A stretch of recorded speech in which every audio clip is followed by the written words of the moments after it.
الجمهورية الجزائرية الديمقراطية الشعبية، أكاديمية الوهراني للدراسات العلمية والتفاعل الثقافي. تم اعتماد الأكاديمية بتاريخ 29 من سبتمبر عام 2021 برئاسة البروفيسور سعاد بسناسي من جامعة وهران واحد، عضو المجلس الأعلى للغة العربية ومديرة مخبر اللهجات ومعالجة الكلام. تتكون الأكاديمية من هيئة علمية استشارية وهي كالآتي: الأستاذ الدكتور مكي درار، الأستاذ الدكتور ناصر إسطنبول، والأستاذ الدكتور عبد القادر فدوح.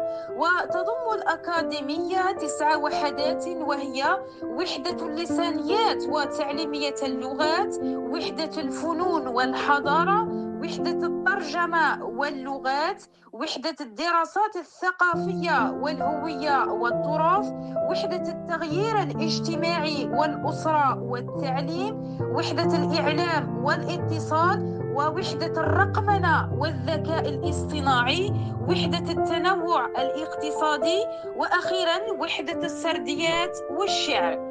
وللأكاديمية 6 لجان وهي: لجنة الهيكلة والعضوية، لجنة الاتفاقيات والعلاقات الخارجية، لجنة النشاطات، لجنة الإعلام والاتصال، لجنة البث التقني، ولجنة التصميم.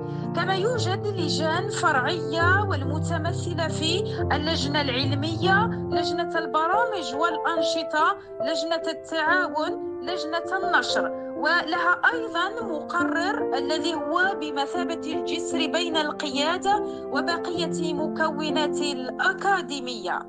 ومن أهداف الأكاديمية تحقيق رؤية تكاملية شاملة من خلال تحقيق تنمية فكرية ومعرفية ومجتمعية متكاملة، تحويل المعرفة إلى فعل حي يخدم الهوية، التنمية والإنسان، وأيضا بناء الجسور بين المعرفة الأكاديمية والمجتمع المدني. أكاديمية الوهراني للدراسات العلمية والتفاعل الثقافي، شعارنا دوما: تفاعل، علم، مواطنة.